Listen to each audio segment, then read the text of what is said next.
Hello friends, good morning and welcome to the series Current Affairs Online.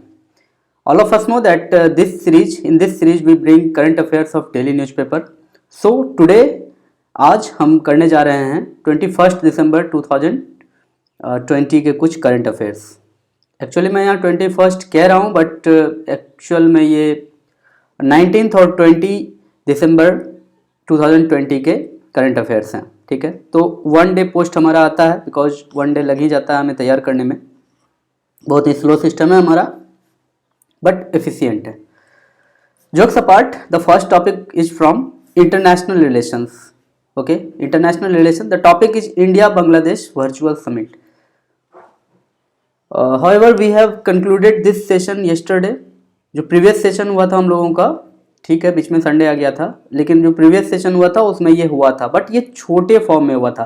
देखो, बांग्लादेश जो है ना वो हमारा नेबर है, ठीक है, और उस पर भी इसके साथ एक ज़्यादा एडवांटेज क्या है इसके लिए कि ये हमारे ईस्ट में है, ठीक है।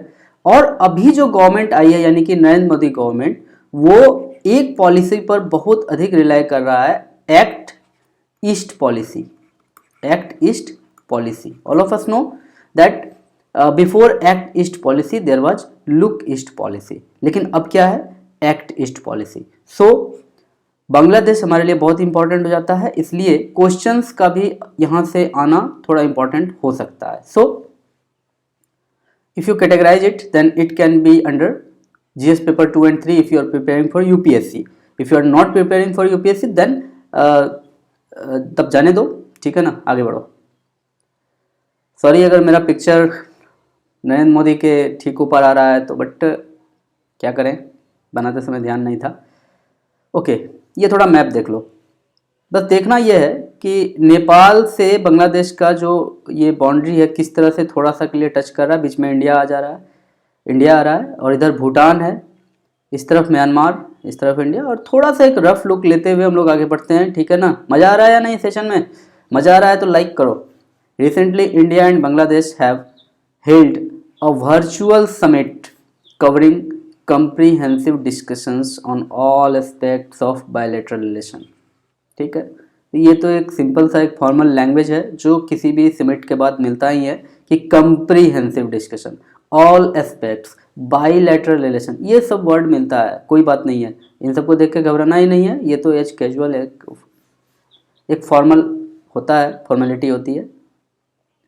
Bangladesh invited India for the celebration of 50th anniversary of Bangladesh independence in 1971 and 50 years of India-Bangladesh diplomatic relations to be held in March 2021। एक बात आपसे पूछना चाहता हूँ, Who was the first country to recognize Bangladesh? Bangladesh को recognise करने वाला पहला कंट्री कौन था? What is the answer? Option दो। First is China, second is India, third is Nepal, fourth is Bhutan. What is the right answer? तो इसका आंसर जल्दी से कमेंट में लिख करके दिखाओ। मैं सेशन के लास्ट होते होते इस क्वेश्चन का आंसर दूंगा कि बांग्लादेश को रिकॉग्निशन देने वाला सबसे पहला कंट्री कौन था। चार ऑप्शन है आपके पास, China, India, Nepal, Bhutan. What is the right answer? Please write in the comment section. देखते हैं आज किसने किसने अच्छे से इस चीज़ को पहले से पढ़ के रखा है। Signing off bilateral documents and inauguration of projects, तो बहुत सारे एग्रीमेंट्स हुए हैं। जाहिर सी बात है, जब दो कंट्री के पीएम आपस में मिलेंगे तो बहुत सारे वायदे होंगे, बहुत सारे एग्रीमेंट्स होंगे, तो उन सब पर साइन हुआ है। सील्ड 7 एग्रीमेंट्स, 7 एग्रीमेंट पर सील मतलब साइन हुआ है, 7 एग्रीमेंट सील हुए हैं दोनों पार्टीज के बीच में। ओके, हाइड्रोकार्बन्स पर हुआ है, एलिफेंट कंजर्वेशन पर दोनों के बीच में बातचीत हुई है, sanitation, agriculture, restored a cross border rail link between which was in operation till 1965। तो 1965 तक एक क्रॉस बॉर्डर रेल लिंक था। क्रॉस बॉर्डर कहा जाता है कि एक जो बॉर्डर होता है, ठीक है, उसको क्रॉस करता हुआ अगर कोई रेल लिंक है, इस तरह से कोई ट्रेन गुजरता है और इस तरह से क्रॉस किया हुआ है इसको, ठीक है, ये रेल लिंक गुजर रहा है जो कि बॉर्डर को क्रॉस कर रहा है, that is called cross border rail link which was in operation till 1965। तो 1965 तक ये ऑपरेशन में था, उसके बाद कुछ कारणों से इसे बंद कर दिया गया। जो भी कारण रहा वो डिस्कस करने का भी ज़रूरत नहीं है, बट उसको अब रिस्टोर किया गया है, फिर से चालू करने की बात हो गई है, फिर से चालू किया गया है। inaugurated digital exhibition on Mahatma Gandhi and Bangladesh founder Sheikh Mujibur Rahman. तो ठीक है, डिजिटल एग्जीबिशन एक शुरू किया गया महात्मा गांधी और शेख मुजीबुर रहमान के लिए के ऑनर में। बहुत अच्छी बात, congratulations to the people of both the country. Cooperation in health sector में जैसे इंडिया ने बांग्लादेश से ये वायदा किया है कि वैक्सीन्स फॉर कोविड-19 would be made available to Bangladesh. ठीक है, बहुत अच्छी बात है कि इंडिया बांग्लादेश को वैक्सीन अवेलेबल कर देगा। इंडिया के पास वैक्सीन का खजाना हो चुका है अब तक में शायद, सॉरी जोक्स अपार्ट। जब इंडिया के पास वैक्सीन आ जाएगा तो वो बांग्लादेश को भी अवेलेबल करेगा। वैसे इंडिया में बेंगलोर में जो हमारा वैक्सीन का ट्रायल चल रहा है वो बहुत सारा सक्सेसफुल ट्रायल अब तक हम लोग कर चुके हैं। So India is saying so. India has offered collaboration in therapeutic and partnership in vaccine production. तो इस तरह का भी ऑफर इंडिया ने दिया है। और थेरेपी से रिलेटेड साइंस को थेराप्यूटिक्स कहा जाता है, ठीक है ना, वो मेडिकल वर्ड है। मैंने थोड़ा सा देखा था, आप इसके बारे में और अगर चाहें तो ढूंढ सकते हैं। Bangladesh appreciated India's conducting capacity building courses for medical professionals in Bangla language. तो इस तरह का कोई मेडिकल कोर्स इंडिया ने बांग्ला लैंग्वेज में शुरू किया था, तो उसके लिए बांग्लादेश ने इंडिया को थैंक्स कहा। कल्चरल कोऑपरेशन पर भी बात हुई है।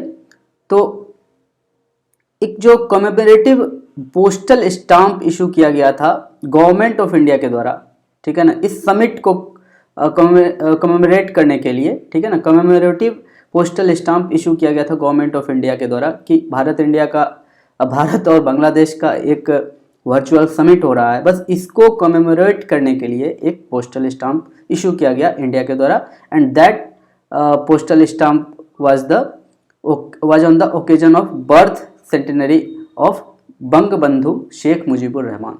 ठीक है, तो उस स्टाम्प में शेख मुजीबुर रहमान के 100वें जन्मदिन को सेलिब्रेट करने की बात की गई थी।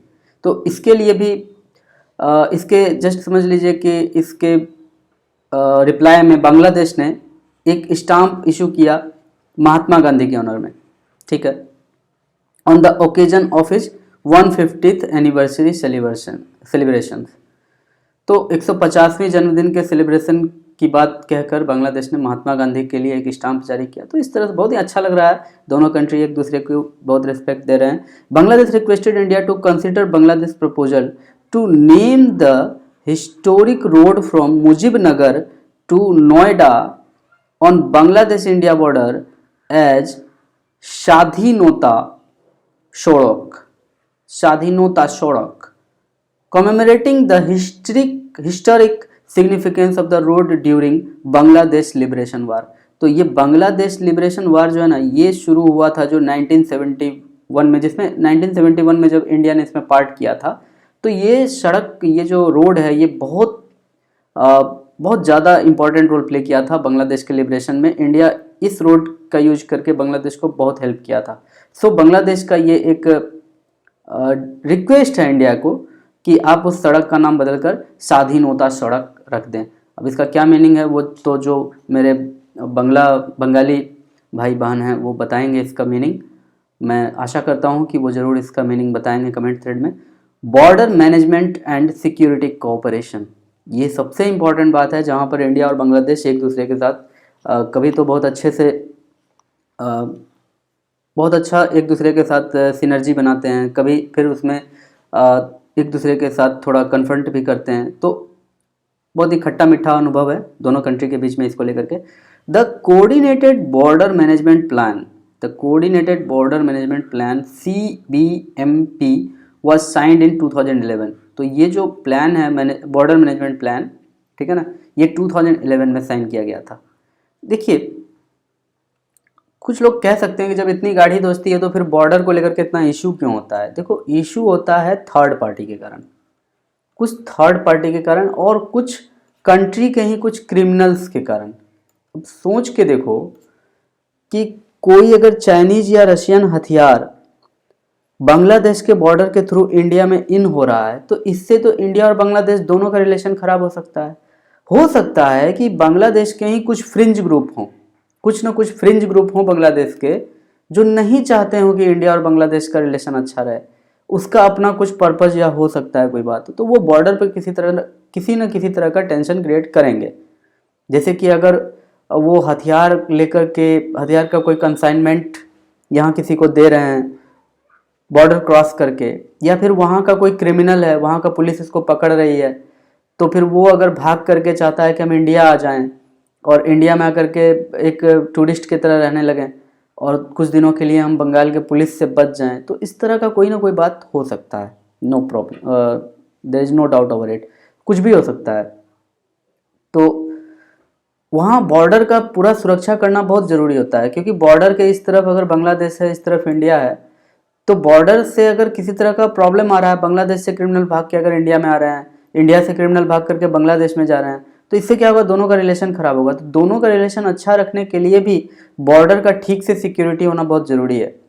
अगर हमारे देश से कोई क्रिमिनल भाग करके मान लो कि बॉर्डर क्रॉस करके चला गया है बांग्लादेश, तो हमारे देश के सेनाओं के बीच और वहाँ के सेनाओं के बीच में एक कोऑर्डिनेशन होना चाहिए, एक कोऑर्डिनेटेड बॉर्डर मैनेजमेंट होना चाहिए, प्लान होना चाहिए, जिससे कि जब भी इंफॉर्मेशन दे कि फलाने कोऑर्डिनेट पर भाग रहा है कोई क्रिमिनल मेरे यहाँ से आपके यहाँ, तो फिर वो उसको पकड़कर हैंड ओवर कर सके।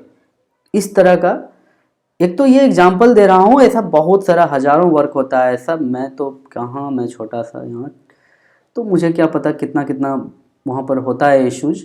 मैं एक छोटा सा एग्जांपल दे रहा हूँ कि बॉर्डर मैनेजमेंट क्यों इतना ज़रूरी है। ट्रेड पार्टनरशिप फॉर ग्रोथ, तो Bangladesh has appreciated the duty free quota. तो इंडिया बांग्लादेश को एक duty free and quota free access given to Bangladeshi exports to India under South Asian free trade area SAFTA since 2011। तो since 2011 India Bangladesh को duty free और quota free access, duty free trade और quota free access देता है Bangladeshi exporters को। ठीक है, तो इसके लिए बांग्लादेश ने थैंक्स कहा है इंडिया को, ठीक है, अप्रिशिएट किया है इंडिया के इस इनिशिएटिव को। Emphasised on addressing issues of non tariff barriers, ठीक है, non tariff barriers and trade facilitation including port restrictions. तो अब बांग्लादेश का ये कहना है कि थोड़ा पोर्ट रेस्ट्रिक्शन भी हमारे लिए अब खोला जाए, नॉन टैरिफ बैरियर्स जो होता है वो सब भी हमसे हटाया जाए। अब ये नॉन टैरिफ बैरियर्स क्या होता है, देखिए, सपोज कि दो कंट्री है, एक है इंडिया और एक है चाइना, ठीक है, चलो चाइना का CH लिख दिया। सपोज इंडिया में स्टील का मैन्युफैक्चरिंग होता है, तो स्टील यहाँ पर ठीक ठाक हो जाता है, स्टील की इंडस्ट्री चलती है और स्टील का अपना दाम है। सपोज कि 100 kg स्टील का दाम 100 रुपीज़ है, बस सपोज करने कह रहा हूँ, 100 kg स्टील का दाम 100 रुपीज़ है और ये सरप्लस मार्केट है, मतलब स्टील उल्टे हम लोग इतना बना लेते हैं कि स्टील का हम लोगों के यहाँ कोई कमी नहीं है, 100 रुपीज़ पर kg अच्छे से बिक जाता है। चाइना क्या करता है कि अच्छा खासा स्टील अपने यहाँ पर बनाकर हमारे यहाँ पर लेकर चले आता है और वो क्वांटिटी इतना अधिक होता है कि हमारा पूरा मार्केट स्टील से डंप हो जाता है। तो उसके लिए हम लोग एंटी डंपिंग ड्यूटी उसके ऊपर लगा सकते हैं कि एंटी डंपिंग ड्यूटी लगा देंगे कि हाँ भाई तुम डंपिंग कर रहे हो इसलिए तुम्हारे ऊपर टैरिफ 10% नहीं लगेगा, तुम्हारे ऊपर टैरिफ 100% लगेगा। कुछ भी हो सकता है, एंटी डंपिंग ड्यूटी कुछ भी लग सकता है, बट कभी कभी वो भी काम नहीं आता है। तो फिर वहाँ बात होता है नॉन टैरिफ बैरियर का। नॉन टैरिफ बैरियर से जैसे कि वहाँ ये कहा जा सकता है कि आपके सामान का क्वालिटी अच्छा नहीं है, इसलिए नहीं आप ले सकते हैं, इसे इंडिया के भीतर लेकर नहीं आ सकते हैं। आपके यहाँ से जो दवाई आया है वो दवाई हमारे लोगों को सूट नहीं करता है, इसलिए आप इसे हमारे देश के अंदर लेकर नहीं आ सकते। तो इस तरह से कई ऐसे रास्ते हैं जिससे कि दूसरे देश के सामान को अपने देश में आने से रोका जा सकता है, and those are called non tariff barriers. I hope all of you guys have get it. Procedural bottlenecks and quarantine restrictions, तो इस तरह का रिस्ट्रिक्शन अभी आया था लॉकडाउन के दौरान। तो कुछ प्रोसीजर में डाल दिया जाता है कि शिप आया है, ठीक है, सामान आपका उतर गया है, अब देश के अंदर आएगा, लेकिन कुछ प्रोसीजर आप पहले कंप्लीट कर लीजिए, कुछ पेपर वर्क कंप्लीट कीजिए, और पता चलता है वो पेपर वर्क कंप्लीट करने में महीनों लग जाते हैं। ऐसा होता है तो उसके लिए बांग्लादेश कह रहा है कि थोड़ा एम्फेसाइज कर रहा है कि प्लीज़ इन सब चीज़ों को ठीक कीजिए।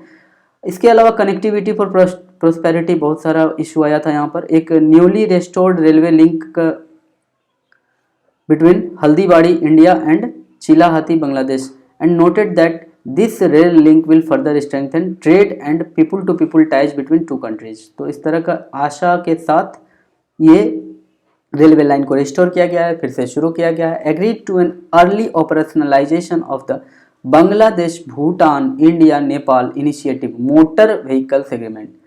तो बांग्लादेश भूटान इंडिया नेपाल, ये मैप शुरू में जो मैं दिखाया था, क्यों दिखाया था आपको समझ में आ गया होगा। तो इनिशिएटिव मोटर व्हीकल एग्रीमेंट होना है, इससे क्या होगा कि ये 4 कंट्री के बीच में एक रोड बनेगा जो कि इन चारों कंट्रीज को जोड़ेगा और एक आदमी अपना मोटर व्हीकल लेकर इन चारों कंट्रीज में फ्रीली घूम पाएगा। सिर्फ वहाँ थोड़ा सा कुछ फॉर्मेलिटी करने के बाद अगर गाड़ी सही है, प्रॉपर नंबर है, रजिस्टर्ड है उस कंट्री में, किसी भी इन चारों कंट्री में से एक में, तो फिर वो गाड़ी आराम से दूसरे कंट्री में जाकर मूव कर सकती है, पूरा रोमिंग कर सकता है, जैसे यूरोपियन यूनियन में होता है उस तरह का। ये है हमारा जो रेल लिंक है हल्दीबाड़ी से चिलाहाटी, ये वाला रेल लिंक अभी शुरू हुआ, इनॉग्रेट किया गया है, ठीक है। इसके अलावा ढेर सारा रेल लिंक है जो कि अभी प्रपोज्ड है और भविष्य में हम लोगों को देखने को, फ्यूचर में हम लोग देखेंगे कि बांग्लादेश और इंडिया के बीच में ढेर सारी ट्रेन्स चल रही हैं। तो ट्रेड और टूरिज्म का खूब अच्छा डेवलपमेंट होना चाहिए। चलो, बांग्लादेश भूटान इंडिया नेपाल कॉरिडोर, ये एक कॉरिडोर है जहाँ पर कि इस तरह से बनाया गया है। इसे यहाँ से शुरू होता है देखो, और ये इधर से चलते हुए नेपाल जाता है, ठीक है। भुवनेश्वर से चलते हुए हम लोगों को नेपाल जाना है and then from Nepal via Siliguri will go Bhutan. Bhutan में भी आप इधर अंदर जाकर मूव कर सकते हैं and then via Guwahati Agartala we just come to Dhaka. I hope all of you are delighted. सबको जाना है इस सफ़र पर या नहीं? चलते हैं आगे। Connectivity for prosperity. तो Bangladesh expressed keen interest in the ongoing India Myanmar Thailand trilateral highway project. तो इंडिया म्यांमार थाईलैंड ये 3 कंट्री का अपना एक ट्राईलैटरल हाईवे प्रोजेक्ट है और बांग्लादेश भी अपना इसमें कीन इंटरेस्ट दिखा रहा है। अगर बांग्लादेश भी इसमें अपना इंटरेस्ट दिखाता है तो फिर ये, अगर बांग्लादेश भी इंक्लूड हो जाता है तो बहुत ही अच्छे से तब ये हाईवे अपना रिजल्ट दिखाएगा। Satisfaction on commencement of a temporary air travel bubble to facilitate the urgent requirements of traveler on both sides. Cooperation in water resources। तो सबसे इम्पॉर्टेंट बात, एक जीके का क्वेश्चन देख लो, हो सकता है कभी किसी एग्जाम में पूछ दे कि India and Bangladesh how many reverse, India and Bangladesh shares how many reverse. The answer is 54 common reverse. India और बांग्लादेश के बीच में 54 कॉमन रिवर्स हैं।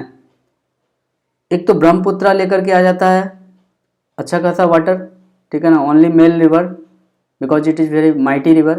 तो ब्रह्मपुत्रा अच्छा खासा वाटर लेकर आ जाता है और इधर अपना गंगे। तो गंगा सिस्टम और ब्रह्मपुत्रा सिस्टम मिलकर के 54 कॉमन रिवर्स है इंडिया और बांग्लादेश के बीच में।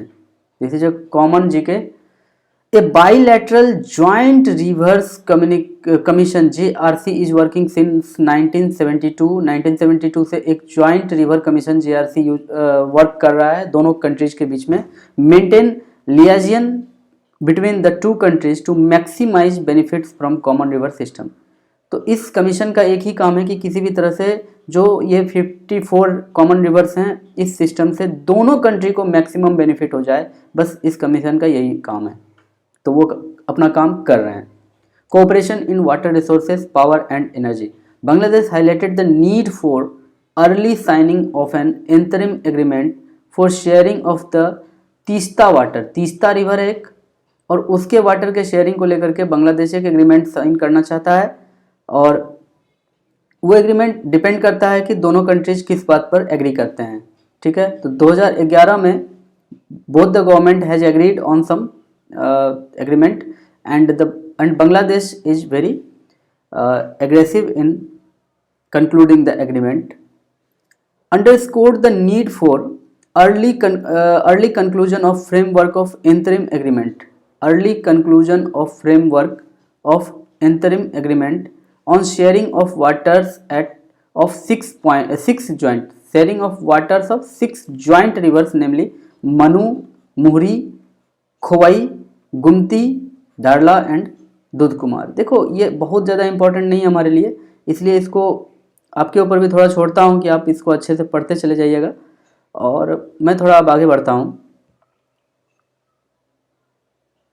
इसके अलावा देखो कि पावर में अगर देखें तो इंडिया बांग्लादेश फ्रेंडशिप पाइपलाइन, तो एक बहुत ही इंपॉर्टेंट बात है, India Bangladesh friendship pipeline, Maitri super thermal power project. तो याद रखिएगा, Maitri super thermal power project, Maitri super thermal power project as well as other projects welcomed the signing of the projects of understanding on cooperation in the hydrocarbon sector, which would further augment energy linkages by streamlining investments, technology transfer, joint studies, training and promoting hydrocarbon connectivity। तो hydrocarbon के ऊपर इस तरह का हमारे बीच में agreement हुआ है, और बायोफ्यूल्स के भी ऊपर अच्छा खासा यहाँ पर बातचीत हुई है। Agreed to enhance cooperation in energy efficiency and clean energy including the biofuels. तो सब कुछ बहुत अच्छा लग रहा है, और इंडिया ने थैंक्स कहा है कि आपने जो म्यांमार से, India appreciated the generosity of Bangladesh in sheltering and providing humanitarian assistance to the 1.1 million forcibly displaced persons from Rakhine state of Myanmar in the Rohingya crisis. आप सबको पता है कि 2017 से ही एक रोहिंग्या क्राइसिस आया हुआ है रखाइन स्टेट ऑफ म्यांमार में, जहाँ पर से 11 लाख लोगों को डिस्प्लेस कर दिया गया है अपनी जगह से, और वो भाग कर बांग्लादेश और इंडिया आ रहे हैं। तो इंडिया ने भी बहुतों को ह्यूमैनिटेरियन असिस्टेंस दिया है और बांग्लादेश ने भी दिया है। That's why India has appreciated the generosity of Bangladesh. India thanked Bangladesh for supporting India in its election to the United Nations Security Council। तो ये रीजन इन द वर्ल्ड, देखो अब तक में हम लोग सिर्फ किसके बारे में बात किए हैं, तो ट्रांसपोर्ट के बारे में बात किए हैं, कल्चर के बारे में बात किए हैं। अब हम लोग इंटरनेशनल रिलेशंस में देखते हैं, तो बांग्लादेश ने इंडिया को सपोर्ट किया है यूनाइटेड नेशंस सिक्योरिटी काउंसिल में परमानेंट सीट के लिए। तो इंडिया ने जो अपना एक रिक्वेस्ट डाला था कि अब कुछ कंट्रीज को परमानेंट सीट मिलना चाहिए यूएनएससी में, तो उसमें बांग्लादेश ने इंडिया के लिए वोट किया था, इंडिया के लिए सपोर्ट किया था। तो इंडिया ने बांग्लादेश को फिर इस समिट में थैंक्स कहा है। ठीक है, both countries agreed to continue working together towards achieving early reforms and of the UN Security Council, combating climate change, attainment of the SDGs and protection of the rights of migrants. तो जो भी हम लोगों का अपना agreement है UNO में, उस पर हम दोनों कंट्री बहुत अच्छे से काम कर रहे हैं। Agreed to enhance cooperation in energy efficiency and clean energy including, okay ये सब हो गया है। Partners in the region of the world, Bangladesh thanked India for convening the SAARC leaders video conference in March 2020। So all of us know that our prime minister mister Narendra Modi was very enthusiastic in calling this or the convening this SAARC leaders video conference। इस conference में SAARC के सभी members ने हिस्सा लिया था, और ये मार्च 2020 में हुआ था, जब पूरा दुनिया पेंडेमिक की मार झेल रहा था। उस समय हमारे प्राइम मिनिस्टर नरेंद्र मोदी ने ये मीटिंग ऑर्गेनाइज किया था। ये एक वर्चुअल मीटिंग थी, but it meant a lot. SAARC emergency response fund का भी क्रिएशन किया था इंडिया ने, यानी कि इंडिया के पहल से ये बना था SAARC emergency response fund to counter effects of the global pandemic in the South Asian region. So this was a very important thing for the coming time. Bangladesh will assume chairmanship of the Indian Ocean Rim Association. एक बार देखना कि Indian Ocean Rim association होता क्या है। ठीक है, तो 2021 में 2021 में Bangladesh will assume chairmanship of this association and requested the support of India. कितनी अच्छी बात है कि इंडिया से वो सपोर्ट मांग रहा है। For working towards greater maritime safety and security. Greater maritime safety and security के लिए वो किसकी हेल्प मांग रहा है? इंडिया की हेल्प मांग रहा है। सो it's a very big achievement that a neighbor like Bangladesh is friendly with India. Bangladesh appreciated the work of the New Development Bank. अब what is this New Development Bank? तो new Development bank जो है ये actually ये BRICS bank है, ठीक है। तो पहले इसका नाम ब्रिक्स बैंक था, कल के सेशन में भी इस बारे में बात हुई है। तो एक्चुअली ये ब्रिक्स बैंक था, but later its name was change to New Development Bank and thanked India for inviting Bangladesh to join the institution. तो बांग्लादेश पहले इस न्यू डेवलपमेंट बैंक का हिस्सा नहीं था, तो इंडिया ने बांग्लादेश को इनवाइट किया था कि आप इस इंस्टीट्यूशन से जुड़िए। द सेम वे जैसे आप अपने फ्रेंड को किसी ग्रुप में ज्वाइन करने के लिए या फिर किसी पेज में ज्वाइन करने के लिए किसी फ्रेंड को रिक्वेस्ट भेजते हैं। Partners in the region and the world, sorry ये स्लाइड तो हो चुका है, मैं फिर से इसे लेकर आ गया था। चलो आगे बढ़ते हैं। अब सार्क के बारे में बात कर लेते हैं। एक्चुअली देखो बीते 5-10 सालों से सार्क एकदम डॉर्मेंट हो गया था। डॉर्मेंट समझते हैं, सुप्तावस्था में चला गया था। अब बोले सर ये हिंदी बोल रहे हैं या संस्कृत बोल रहे हैं? बाबू संस्कृत नहीं बोल रहे हैं, हिंदी ही बोल रहे हैं। डॉर्मेंट यानी होता है सुसुप्तावस्था, यानी कि सोया हुआ। तो दुनिया ये कहती थी कि सार्क ना एक डॉर्मेंट ऑर्गेनाइजेशन बन के रह गया है, बट इंडिया ने जो काम किया है मार्च 2020 में सार्क मेंबर्स का एक वर्चुअल मीटिंग कन्वेंट करके, उसके बाद सार्क को एक नया जान सा आ गया है। तो एग्जाम के लिए बहुत इंपॉर्टेंट हो जाता है। When was SAARC formed?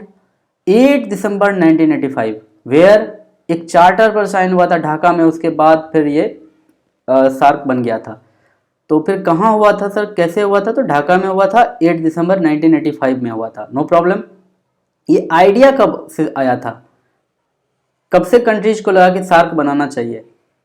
South Asian Association for Regional cooperation, कब से ये बात चल रही थी? तो ये बात चल रही थी 1980 से, ठीक है। साउथ एशियन कंट्रीज को लगता था कि ऐसा कोई एक ऑर्गेनाइजेशन होना चाहिए जो उनके कोऑपरेशन और उनके वेलफेयर के लिए काम करे, जिसमें उनका हित हो, उनका गुडविल हो। 7 फाउंडिंग कंट्रीज, तो याद रखना जब इसका फाउंडेशन हो रहा था, सार्क का जब फाउंडेशन हो रहा था, तो 7 कंट्रीज थे जिन्होंने इसे फाउंड किया था। कौन कौन? Bangladesh, Bhutan, India, Maldives, Nepal, Pakistan, Sri Lanka. Met for the first time in Colombo in April 1981।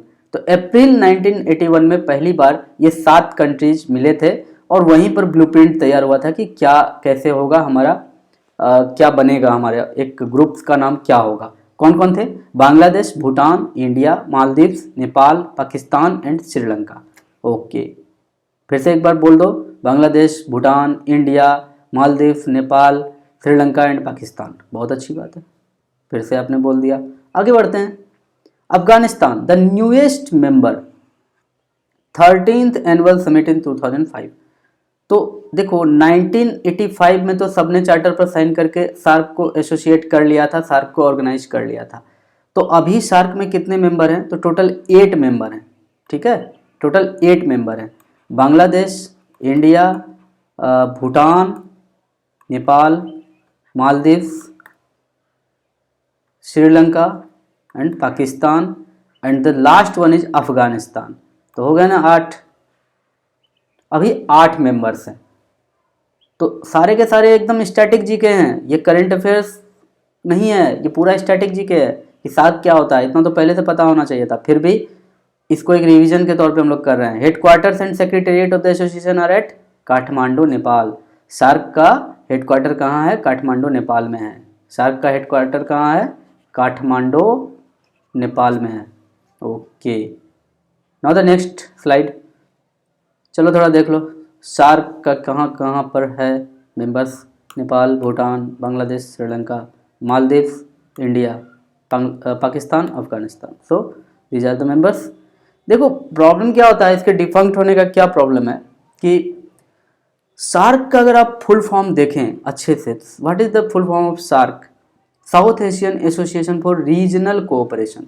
अब रीजनल कोऑपरेशन में बहुत सारी बातें होती है, ट्रेड की बात होती है, किसी को हेल्थ केयर में सपोर्ट करने की बात होती है, एक दूसरे के साथ साइंटिफिक एक्सचेंज की बात होती है, बहुत सारी बातें होती है।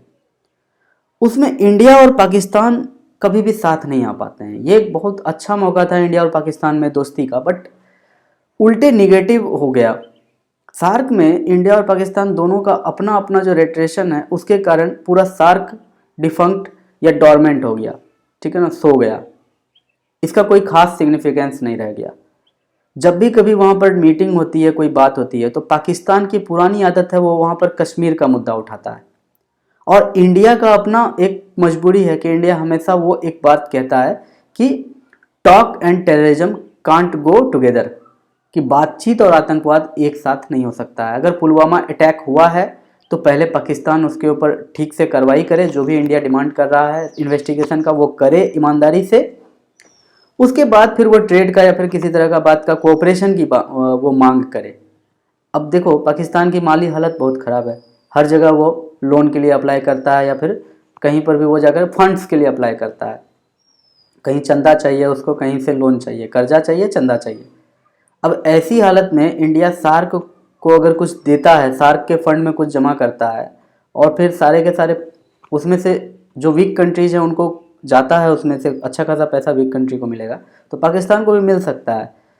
तो पाकिस्तान को भी चाहिए कि तब वो टेररिज्म पे कंट्रोल करे, उन पैसों को ले जाकर फिर से अगर वो टेररिस्ट तैयार करके वो मुंबई भेज दे तो इंडिया क्यों फिर वैसा करेगा। तो इसलिए इंडिया और पाकिस्तान के कारण सार्क हमेशा वीक होता चला गया ग्रेजुअली। और ये 8 जो मेंबर्स हैं सार्क के, एक बार लास्ट जाते जाते देख लेते हैं, ठीक है ना। तो अफ़गानिस्तान, बांग्लादेश, भूटान, इंडिया, मालदीव, नेपाल, पाकिस्तान, श्रीलंका, ये 8 मेंबर हैं। चलो आगे बढ़ते हैं। अच्छा, ऑब्जर्वर नेशन भी है इसमें, तो उसको देख लेना ठीक से। कौन है? Australia, China, European union, Iran, Japan, king the Republic of Korea, Mauritius, Myanmar, United states of America.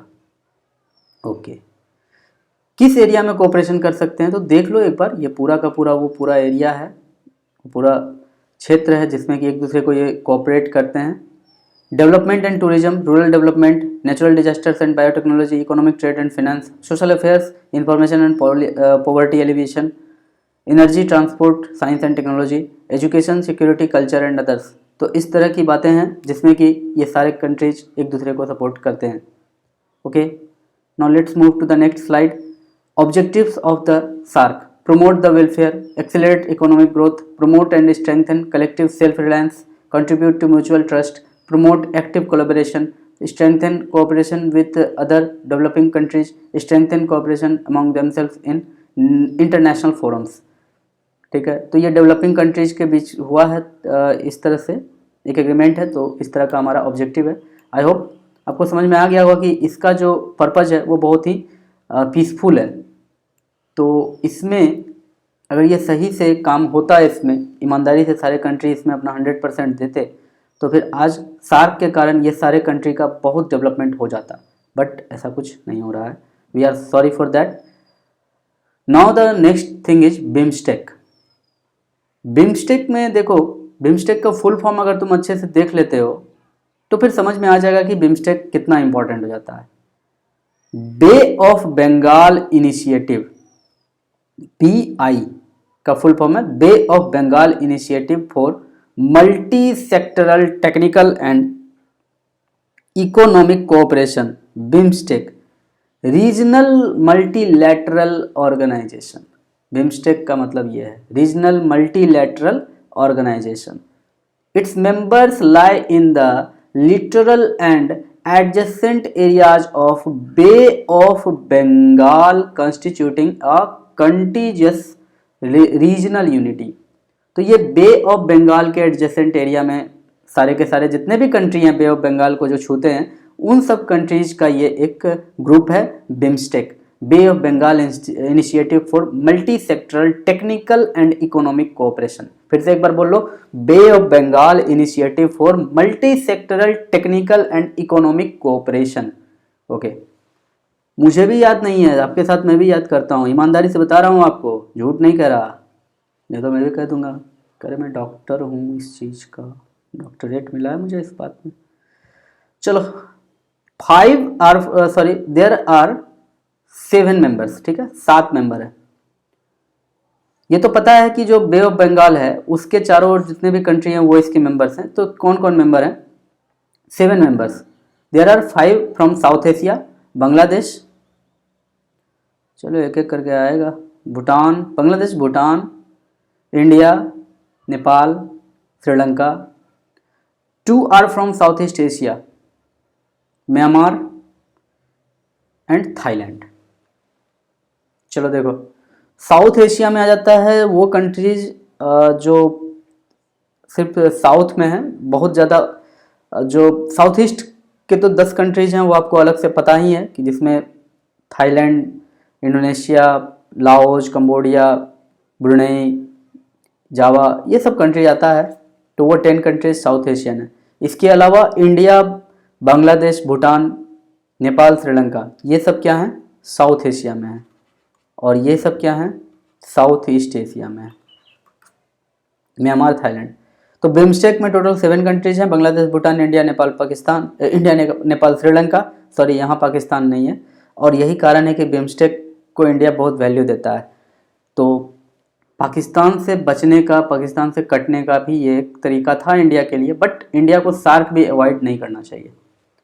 Genesis of BIMSTEC, ये देखो, अब इसमें बहुत ज़्यादा डीप में मैं नहीं जाऊँगा, आपके लिए बस ये दे दिया हूँ एक नोट, अच्छे से इसे देख लेना कि ये बैंकॉक डिक्लेरेशन 1997 के साथ ही ये अपने एग्जिस्टेंस में आया था, ठीक है। सब रीजनल ऑर्गेनाइजेशन है ये।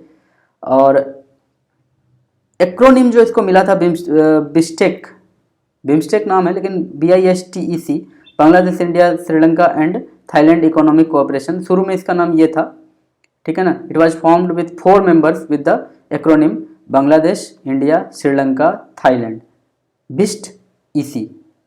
लेकिन बाद में फिर इसको और अच्छा किया गया, बिम्स्टेक, यानी कि Bangladesh, India, Myanmar, Sri Lanka, Thailand, 5 country हुआ। और उसके बाद 2004 में नेपाल और भूटान भी इसमें ऐड किया गया। लेकिन तब देखो, अब तक में तो ठीक था कि BIMSTEC, Bangladesh, India, Myanmar, Sri Lanka, Thailand, ठीक है, 5 कंट्री है, इकोनॉमिक कोऑपरेशन, बहुत अच्छी बात है। लेकिन जब 2 कंट्री और आ गए तो फिर सोचा गया कि क्यों हम लोग ऐसे 5 कंट्री का, 4 कंट्री का फुल फॉर्म के ऊपर करें। तो फिर एक अलग एक्रोनिम ही बना लिया गया, Bay of Bengal initiative for multi sectoral technical and economic cooperation, BIMSTEC. I hope मैंने अच्छा समय देकर उस चीज़ को समझा दिया है। इसके ऑब्जेक्टिव्स को आप अच्छे से देख लेना, इसका क्या सिग्निफिकेंस है इंडिया के लिए वो भी देख लेना। जब इंडिया के लिए नेबरहुड फर्स्ट की बात आती है, जब इंडिया के लिए एक्ट ईस्ट की बात आती है, और इकोनॉमिक डेवलपमेंट ऑफ इंडिया, आत्मनिर्भर भारत, इस टाइप का बात भारत अगर रेटरेट करता है, तो फिर आप समझ सकते हैं कि ये इंडिया के लिए कितना सिग्निफिकेंस रखता है। Now the next topic from Indian polity, Supreme Court stays Andhra High Court order to examine constitutional breakdown. Dear friends, ये बहुत ही इंपॉर्टेंट टॉपिक है, इसको अच्छे से देखना। Central state relations, emergency provisions, Indian constitution, judicial review, ये सारे मैटर्स इसमें इन्वॉल्व हैं, ठीक है। इस तरह से क्यों सारे टॉपिक को लिख देता हूँ, देखो सबसे बड़ी बात कि ये बहुत इजीली मुझे दृष्टि के वेबसाइट पर मिल जाता है। देखो, अच्छी चीज़ें जहाँ से भी मिले अच्छे से उठा लेना चाहिए। और हो सकता है कि इसमें कॉपीराइट क्लेम आए मेरे ऊपर, but I am quite confident that I am doing a very selfless job. मैं फ्री में यूट्यूब पर बच्चों को पढ़ा रहा हूँ, तो मुझे नहीं लगता कि इसके लिए मुझे कोई प्रॉब्लम आएगा। बट मैं अपने सोर्सेज केवल यहीं से नहीं लेता हूँ, इसके अलावा भी मैंने बहुत सारे सोर्स लिया है, तो बहुत सारे सोर्सेज का यूज करता हूँ। So I am somewhat hopeful that मेरे साथ कुछ भी बुरा नहीं होगा। अगर होता है तो बचा लेना भाई। Okay, president rule, it implies the suspension of a state,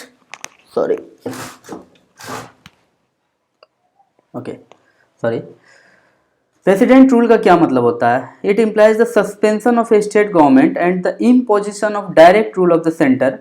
it is also known as state emergency और कॉन्स्टिट्यूशनल इमरजेंसी। अब देखो, स्टेट इमरजेंसी या कॉन्स्टिट्यूशनल इमरजेंसी, इसका एक प्रोवर्ब है, इसका एक समझ लो कि निक नेम है, कॉल नेम है।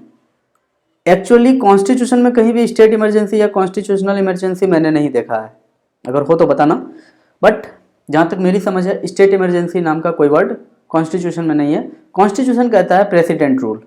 ओके, प्रेसिडेंट रूल का क्या मतलब होता है कि वहाँ कोई भी स्टेट गवर्नमेंट नहीं है। जिस स्टेट में ये लगेगा, किसी न किसी स्टेट में ये प्रेसिडेंट रूल लगता है, तो जिस भी स्टेट में वो प्रेसिडेंट रूल लगता है, दैट मीन्स वहाँ पर कोई भी गवर्नमेंट नहीं है, वहाँ का जो भी एडमिनिस्ट्रेशन है वो सब का सब सेंट्रल गवर्नमेंट के अंडर आ जाता है, सेंट्रल गवर्नमेंट के हैंड में आ जाता है, ठीक है ना। And the imposition of direct rule of the centre, तो सेंट्रल गवर्नमेंट जो है वो डायरेक्ट वहाँ अपना रूल शुरू कर देता है। This is the whole meaning of this word, okay. 1994 में सुप्रीम कोर्ट ने एक एसआर बॉम्बे केस आया था, SR Bombay case, enlisted the situations where the exercise of power under article 35 could be used। तो देखो पहले क्या था कि उतना अधिक क्लियर नहीं था कि ये जो स्टेट इमरजेंसी, देखो कॉन्स्टिट्यूशन जब बना तो हम लोगों ने जब बनाया था उसे बहुत सारे सिचुएशंस को सोचा और उसके बारे में लिख दिया। लिखना बहुत इजी होता है बट उसको प्रैक्टिकली करना बड़ा मुश्किल होता है, बहुत सारे लोग अलग अलग लॉजिक लेकर चले आते हैं। तो कॉन्स्टिट्यूशन को आखिर सेव करने वाला या फिर कॉन्स्टिट्यूशन की तरफ से बात करने वाला कौन है, तो वो है सुप्रीम कोर्ट। तो सुप्रीम कोर्ट ने 1994 में ये बात अच्छे से क्लियर किया था कि कुछ सिचुएशंस हैं जिसके अंडर में आर्टिकल 356 ऑफ द कॉन्स्टिट्यूशन को एक्सरसाइज किया जा सकता है और सेंट्रल गवर्नमेंट वहाँ डायरेक्ट कंट्रोल कर सकती है। व्हाट इज आर्टिकल 356 कि वहाँ पर बहुत सारे सिचुएशंस हैं, इनलिस्ट किया गया था सिचुएशंस को, और उन सिचुएशंस में से सबसे इंपॉर्टेंट सिचुएशन था कि that of hung assembly where after general elections to the assembly no party secures a majority, ठीक है। तो सुप्रीम कोर्ट ने ढेर सारे अपने वहाँ पर रूल्स दिए हैं, पॉइंट्स दिए हैं, इनलिस्ट किए हैं, अपना लिस्ट बनाया है कि इस सिचुएशन में प्रेसिडेंट रूल लग सकता है, इस सिचुएशन में प्रेसिडेंट रूल लग सकता है, सिचुएशन नंबर 1, सिचुएशन नंबर 2। उसमें से ये जो सिचुएशन है ना हंग असेंबली का, ये सबसे इम्पॉर्टेंट है कि जब किसी स्टेट में एक जनरल असेंबली का जनरल इलेक्शन होता है असेंबली के लिए, ठीक है, जब किसी स्टेट में जनरल इलेक्शंस होते हैं असेंबली के लिए और किसी भी पार्टी को एक मेजोरिटी सिक्योर नहीं हो पाता है, ठीक है, कोई भी party, no party secures a majority, then president's rule can be imposed there, तो वहाँ पर प्रेसिडेंट रूल इम्पोज किया जा सकता है। फिर उसका प्रोसेस है कि प्रेसिडेंट रूल कैसे इम्पोज किया जाएगा। The presidents rule is imposed through the invocation of Article 356 of the Constitution by the President on the advice of Union Council of Ministers। आप सबको पता है कि यूनियन काउंसिल ऑफ मिनिस्टर्स होता है, ठीक है, जिसके अंडर होता है कैबिनेट कमेटी, ठीक है, ये सब एग्जीक्यूटिव होता है। अब बोलोगे सर एग्जीक्यूटिव, हाँ बाबू एग्जीक्यूटिव। आपको पता है कि जब कोई एमपी या एमएलए चुना चले जाता है, जब वो चुनकर पहुंच जाता है अपने सदन में, उस समय वो लेजिस्लेटिव बॉडी होता है। बट उसमें से जो मिनिस्टर्स चुन लिए जाते हैं, उन मिनिस्टर्स का जो अपना एक रोल होता है as a part of union council of ministers या फिर as a part of cabinet committee on parliamentary affairs, cabinet committee on economic reforms, इस तरह का बहुत सारा कैबिनेट कमेटी होता है, तो उस टाइम वो एग्जीक्यूटिव होते हैं। बट सेम पर्सन अगर पार्लियामेंट में एक मेंबर ऑफ पार्लियामेंट की तरह खड़ा हुआ है तो उस समय वो फिर लेजिस्लेटिव है। सो एग्जीक्यूटिव और लेजिस्लेटिव में ये डिफरेंस आपको याद रखना चाहिए। थोड़ा लड़खड़ा रहा हूँ, सॉरी फॉर दैट, धीरे धीरे सब ठीक कर दूंगा, बस मेरे साथ बने रहो।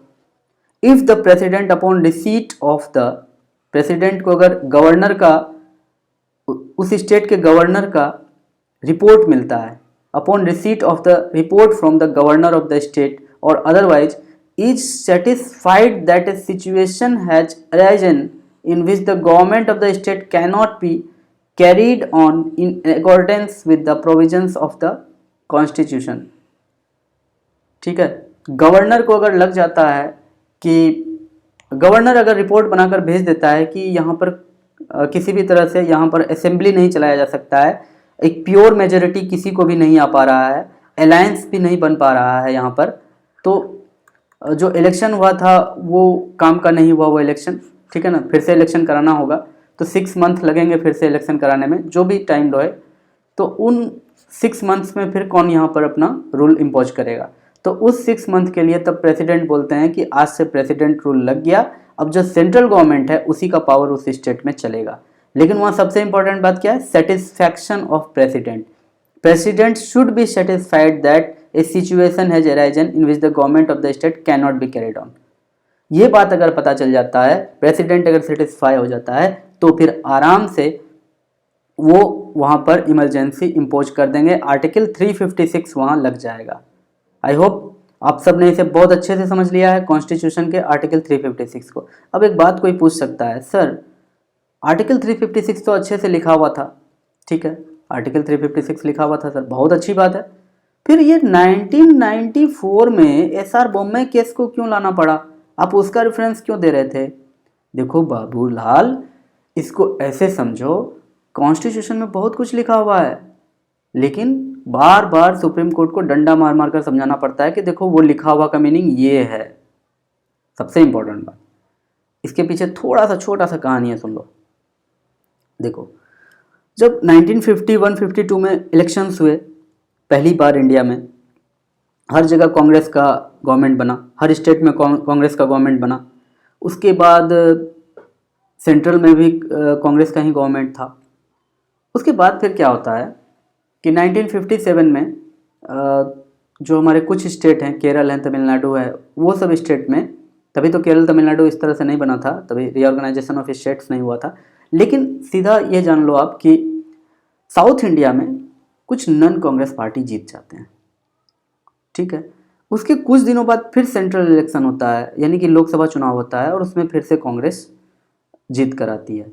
तो बार बार कांग्रेस क्या करता था, जब वो सेंटर में जीत जाता था तो वो सीधे कहता था कि 3 साल पहले यहाँ असेंबली चुनाव हुआ था, उसमें फलाना पार्टी जीता था, लेकिन 3 साल बाद लोकसभा चुनाव में वो पार्टी नहीं जीत पाया, दैट मीन्स लोगों का विश्वास उससे खत्म हो गया है।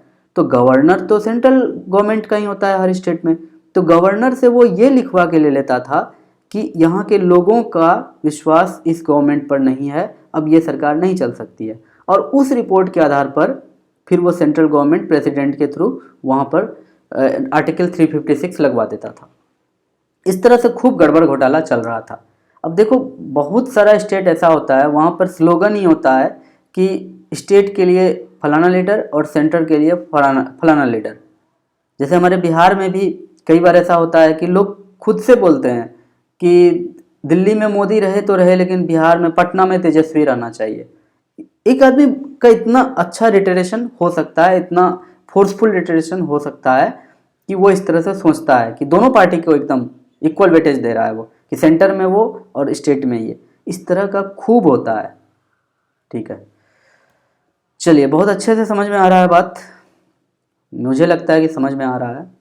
Parliamentary approval and duration, parliamentary approval and duration बहुत अच्छी बात है कि प्रेसिडेंट का रूल इम्पोज कर देने से केवल नहीं होता है, प्रेसिडेंट ने जो रूल इम्पोज किया है must be approved by both the houses of parliament within 2 months from the date of its issue. जब इशू करते हैं प्रेसिडेंट रूल को इम्पोज करते हैं स्टेट में, उस डेट से लेकर के 2 महीने के भीतर both the houses of parliament से उसे अप्रूवल मिलना चाहिए, ठीक है। सिंपल मेजोरिटी होना चाहिए, either house, that is majority of the members of the house present and voting. तो 50% से सिंपल मेजोरिटी यानी 50% से अबव है, जितने लोग प्रेजेंट हैं और जितने लोग वोट कर रहे हैं, तो फिर क्लियर है, बहुत अच्छी बात है, हो गया, वो अप्रूव हो गया। अब सवाल ये हटता है कि मिनिमम कितने लोग प्रेजेंट हो सकते हैं एक दिन कोर्ट में, कोर्ट बोल दिया, पार्लियामेंट में। तो उसके लिए है कि 10% का कोरम है, यानी कि 56 लोग होना चाहिए लोकसभा में और 25 या 26 होना चाहिए राज्यसभा में। इससे कम होने पर लोकसभा या राज्यसभा नहीं चलेगा, इससे कम होने पर ये सदन नहीं चलते हैं, ठीक है। ये पिछले क्लास में अच्छे से हो चुका था। तो अब आपको वहाँ से पता चल जाएगा कि मिनिमम कितने लोगों की ज़रूरत होती है। वो अगर वोट कर दें तो फिर वो उतने ही लोग अगर प्रेजेंट हैं और वो वोट कर दें तो काम हमारा बन जाएगा। प्रेसिडेंट ने जहाँ पर प्रेसिडेंट रूल लगाया है वो चल जाएगा। इनिशियली वैलिड फॉर 6 months, शुरू में तो 6 महीनों के लिए वैलिड होता है प्रेसिडेंट रूल, लेकिन इसे 3 साल तक बढ़ाया जा सकता है, मैक्सिमम पीरियड ऑफ 3 ईयर्स, 3 साल तक इसे बढ़ाया जा सकता है। और हर 6 महीने पर पार्लियामेंट को अपना अप्रूवल देना पड़ेगा। हर 6 महीने पर प्रेसिडेंट रूल को अपना अप्रूवल पार्लियामेंट से लेना पड़ता है, तभी प्रेसिडेंट रूल वहाँ कंटिन्यू कर सकता है। और उसका भी अपना एक लिमिट है कि वो 3 ईयर्स तक ही चल सकता है। 3 ईयर्स के अंदर फिर से चुनाव होकर के डेमोक्रेटिक तरीके से फिर से वहाँ पर गवर्नमेंट का बनना एकदम नेसेसरी है। अदरवाइज कॉन्स्टिट्यूशन में उसके लिए और भी प्रोविजंस होंगे। हम आगे बढ़ते हैं यहाँ पर। तो रिसेंटली हुआ क्या था कि आंध्र प्रदेश हाई कोर्ट ने एक ऑर्डर इशू किया था। चलिए पूरा कहानी को देख लेते हैं। Recently the Supreme Court has stayed an Andhra Pradesh High Court order intending to embark on a judicial inquiry into whether there is a constitutional breakdown in the state machinery। तो हाई कोर्ट ने एक गलती कर दी थी। हाई कोर्ट ने गलती कर दी sir? हाँ, तो जो आंध्र प्रदेश का हाई कोर्ट है उसने गलती कर दी थी। आंध्र प्रदेश हाई कोर्ट ने ये कहा था कि एक जुडिशियल इंक्वायरी होना चाहिए। ये हाई कोर्ट कह रहा है जुडिशियल इंक्वायरी होना चाहिए कि is there any constitutional breakdown. अब सवाल ये आता है कि कॉन्स्टिट्यूशनल ब्रेकडाउन है या नहीं, ये चेक करने का राइट हाई कोर्ट्स के पास नहीं है, ये सुप्रीम कोर्ट के पास है। एक तो पहली बात। दूसरी बात, ये जो प्रेसिडेंट की बात है, प्रेसिडेंट रूल की बात है, अगर इसको अप्रूवल मिल चुका है पार्लियामेंट से तो फिर ये कॉन्स्टिट्यूशनल मैटर हो जाता है। यहाँ पर जो लेजिस्लेटिव बॉडी है उनका ये एकदम समझ लो कि लेजिस्लेटिव बॉडी का ये, याद रखो, ये एक लेजिस्लेटिव वर्क है।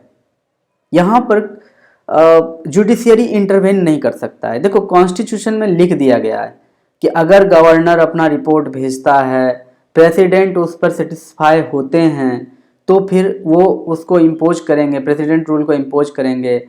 इम्पोज होने के 2 महीने के भीतर पार्लियामेंट उसको अप्रूव करेगा। ये सारा वर्क कॉन्स्टिट्यूशन में लिखा हुआ है और 1994 में सुप्रीम कोर्ट ने क्लेरिफाई भी कर दिया है। अब इसके बाद अगर इतना कुछ लेजिस्लेटिव बॉडी ने किया है तो इसमें प्रॉब करने का कोई भी राइट हाई कोर्ट के पास नहीं है। The prob in this matter would mean intervene of judiciary body into the legislative body. अगर ऐसा होता है, अगर ये जुडिशियल इंक्वायरी बिठाते हैं, इसका मतलब होगा कि जुडिशियरी ने लेजिस्लेटिव के मामले में टांग अड़ाया। जबकि इंडिया में लेजिस्लेटिव, ब्यूरोक्रेसी और जुडिशियरी ये तीनों सेपरेटेड हैं। Okay, all three are the pillars of democracy.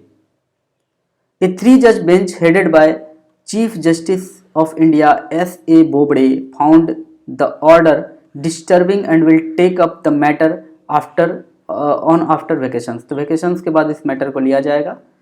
Okay, Andhra Pradesh high courts move, तो ये बैकग्राउंड में है। मैंने इस कहानी को पहले ही बता दिया है कि अक्टूबर 2020 में एक हेबियस कॉर्पस आया था। हेबियस कॉर्पस का मीनिंग होता है, what is the meaning of habeas corpus? तो have the body of, have the body of, तो ये एक रिट होता है, रिट पिटिशन होता है कि हैव द बॉडी ऑफ। आप सब जानते हैं कि किसी को भी अरेस्ट करने के बाद विद इन 24 आवर्स उसे मजिस्ट्रेट के सामने लाकर हाजिर करना होता है, प्रेजेंट करना होता है। तो ये जो रूल है, this is called have the body of. ये जो रूल है कि मजिस्ट्रेट के पास 24 घंटे में बॉडी होना चाहिए जिसको आपने अरेस्ट किया है, दैट इज हेबियस कॉर्पस। तो कुछ मामला हुआ होगा आंध्र प्रदेश में कि किसी नेता को या किसी पॉलिटिकल आदमी को अरेस्ट किया गया होगा, फिर हेबियस कॉर्पस का फॉलो नहीं हुआ होगा, तो फिर कुछ रिट आया होगा। तो उसी में आंध्र प्रदेश हाई कोर्ट ने इस तरह का अपना एक जुडिशियल इंक्वायरी चाहा था, तो सुप्रीम कोर्ट ने उसे सीधे, चलो आगे बढ़ो। World Minorities Day, World Minorities Rights Day, issues related to minorities fundamental rights. ठीक है, the National Commission for Minorities celebrated World Minority Day on 18 दिसंबर 2020। तो 18 दिसंबर 2020 के दिन नेशनल कमीशन फॉर माइनॉरिटीज़ ने World Minorities Rights Day celebrate किया। ये कब से किया जा रहा है? तो the United Nations on 18 December 1992 adopted the statement on the individual's right belonging to religious और linguistic national और ethnic minorities। तो ये 18 दिसंबर 1992 को इससे शुरू हो गया है। तो 18 दिसंबर 1992 को अगर आपका बर्थडे है तो आप जान लें कि आपके बर्थडे के दिन से यूनाइटेड नेशंस ने ये काम करना शुरू किया था।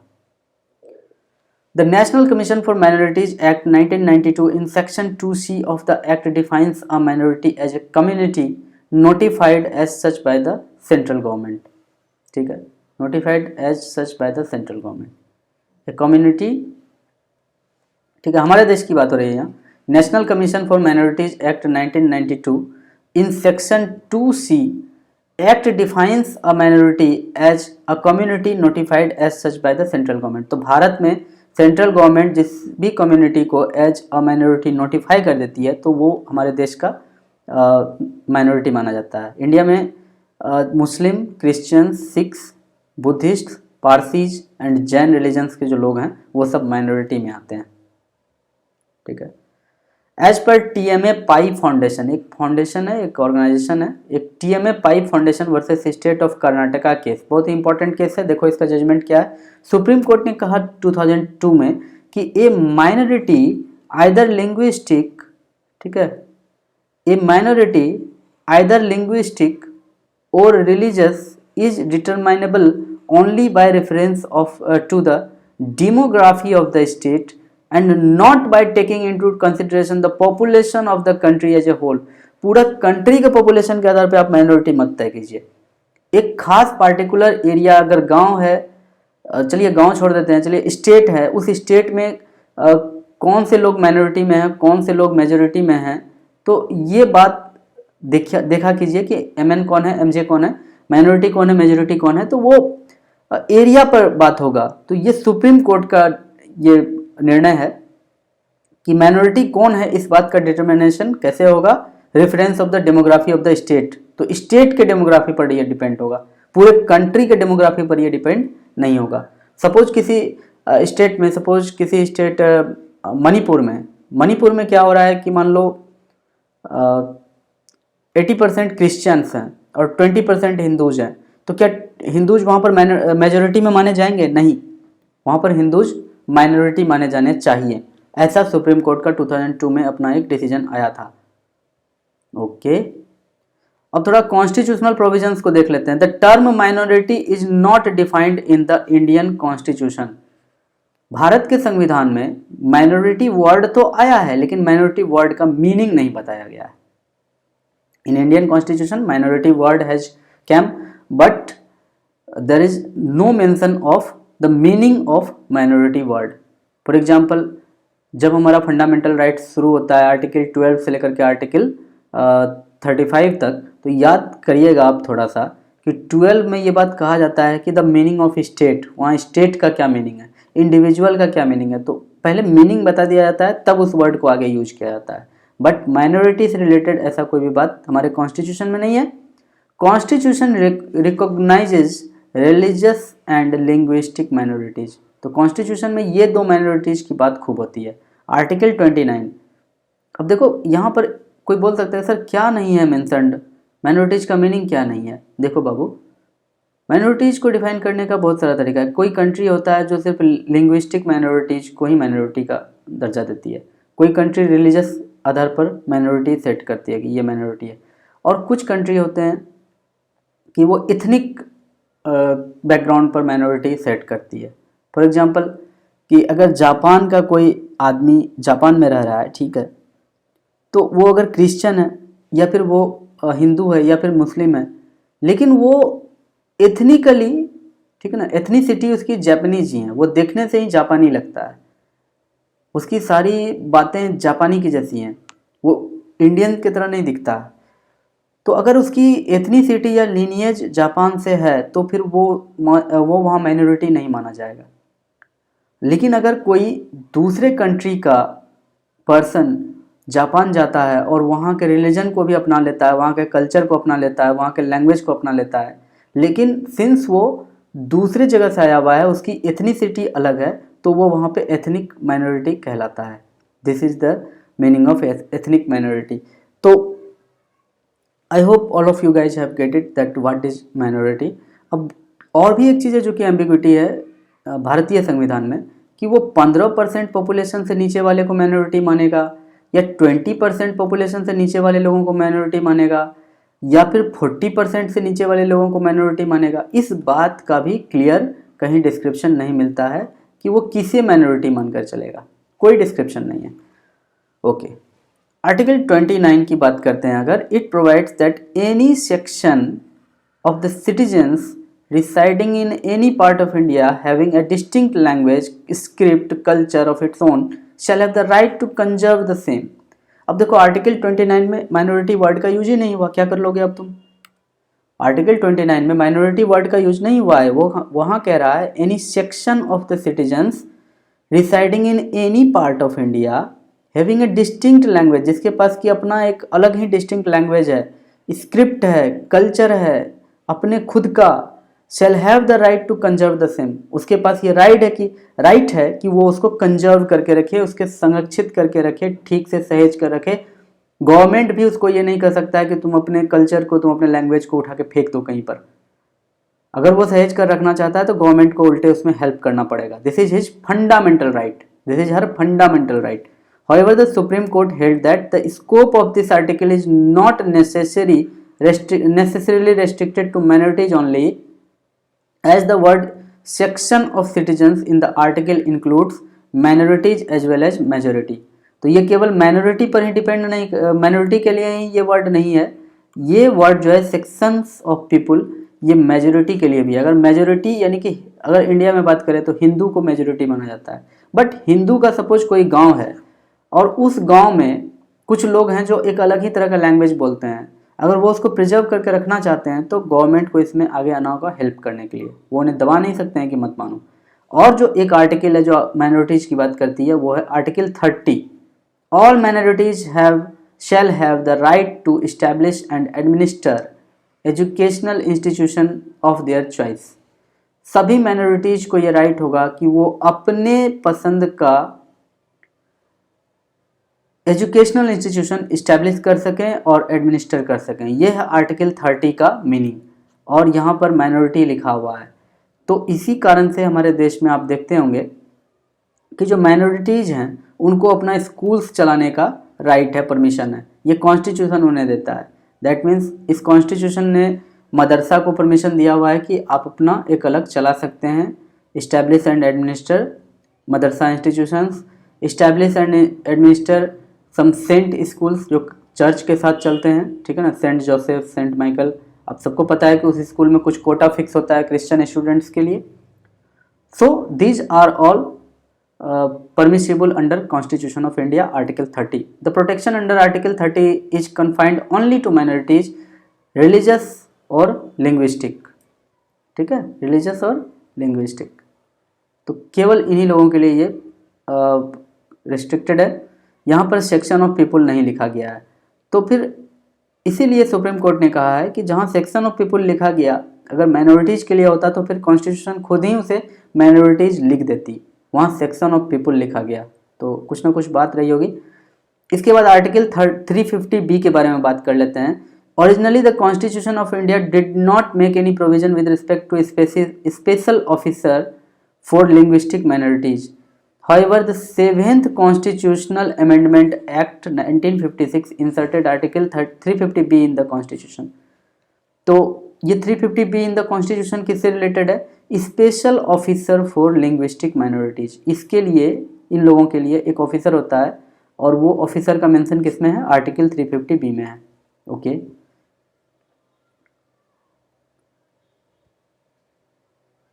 नेशनल कमीशन फॉर माइनॉरिटीज, तो ये कैसे बना था उसको देख लो। 1992 में with the enactment of the NCM act 1992 NCM was formed. 1993 में the first statutory national commission was set up with 5 religious communities which the Muslim, Christian, Sikhs, Buddhists and Zoroastrians, Parsis were notified as minorities communities। तो 2014 में जैन को भी इसमें include कर लिया गया। तो there are 6 minority community in India. तो बहुत ही इंपॉर्टेंट क्वेश्चन, कौन कौन? Muslim, Christians, Sikhs, Buddhist, Zoroastrians and Jains. तो पहले बुद्धिस्ट थे लेकिन जैन नहीं थे, 2014 में जैन को उसमें इंक्लूड कर लिया गया है। तो आई कैन सी दैट पहले क्या था कि जैन को हिंदू का ही एक पार्ट मान लिया जाता था, बट जैन को इससे बहुत आपत्ति थी। तो मेरे कुछ जैन दोस्त हैं जो 2014 से पहले अपने नाम के आगे जैन लगाते थे, ठीक है, नाम नहीं बताऊंगा पूरा बिकॉज ऑनलाइन प्लेटफॉर्म है। तो वो अपने नाम के आगे जैन लगाते थे, बट अब देख रहा हूँ 2014-15 के बाद से मैंने नोटिस किया है कि वो जैन सुनना पसंद नहीं करता है। अगर उसे कहता हूँ आर्यन जैन तो वो सुनना पसंद नहीं करता है, सॉरी मैंने बोल दिया उसका नाम। तो वो अब अपना दूसरा टाइटल जो उसका अपना राजस्थानी टाइटल है जो भी है, तो वो टाइटल अब सुनना ज़्यादा पसंद करता है। I don't know what is the real fact, but मैंने ऐसा देखा तो आपके साथ मैंने शेयर किया है। ओके, तो इसमें कंपोजिशन क्या है? NCM consist of chairperson, A vice chairperson and 5 members. Total of 7 persons to be nominated by the central government should be from amongst persons of eminence, ability and integrity. तो ये सब कुछ conditions हैं। चलिए अब आगे बढ़ते हैं। बिटकॉइंस, बहुत ही हॉट मामला है ये बिटकॉइंस। जीएस पेपर 3 में आता है। IT and computers mobilization of resources के अंडर आप इसे देख सकते हैं। Dear students, how many of you are mining the bitcoins? आप में से कितने लोग बिटकॉइंस माइन कर रहे हैं? अगर आप कर रहे हैं तो प्लीज़ मुझे भी बताना, मैं भी करना चाहता हूँ। सुना है उसमें कंप्यूटर्स बहुत लगते हैं। Recently bitcoin the crypto currency has crossed $20,000 in value. तो एक बिटकॉइन का वैल्यू $20,000 क्रॉस कर गया है। तो फिर ऐसा क्यों हो गया? Bitcoins price has always been volatile. Bitcoin का जो प्राइस है वो हमेशा वोलाटाइल रहा है, बहुत जल्दी छलांग लगाता है, बहुत जल्दी नीचे गिरता है। But there is no clear explanation for this current rise. लेकिन ये जो करंट राइज आया है इसके लिए किसी भी तरह का एक्सप्लेनेशन नहीं मिल रहा है। तो what is the real cause for this? Crypto currency is a specific type of virtual currency. आप सबको पता है कि यहाँ पर कंप्यूटर जो होता है वो कुछ अपना माइनिंग करता है ऑनलाइन वर्क करते हुए, एंड दस a crypto currency has forms.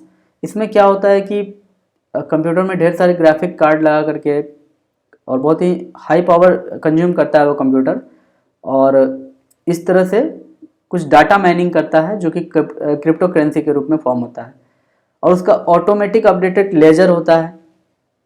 अभी हम लोग देखेंगे उसको ठीक से एक मैप के थ्रू। तो बस यही बात है कि हर इंडिविजुअल एक दूसरे से कनेक्ट होकर के कुछ डाटा माइन करते हैं और उस डाटा को एक करेंसी के फॉर्म में इनक्रिप्ट किया जाता है। तो उसी को हम लोग बिटकॉइंस कहते हैं। अगर आप ठीक से इसको सीखना चाहते हैं तो फिर बिटकॉइंस के ऊपर एक अलग से मुझे लेक्चर लेना पड़ेगा। अगर आप चाहते हैं तो फिर आप मुझे कमेंट कर सकते हैं। ओके, इसका जो सबसे स्मॉलेस्ट यूनिट है वो है सातोशी। बिटकॉइंस किसने बनाया है कोई नहीं जानता है, एनोनिमस है, लेकिन फिर भी कहा जाता है कि एक ग्रुप है या फिर एक पर्सन है, जो भी है, तो उसने ये बनाया है। That name is Satoshi Nakamoto. ठीक है।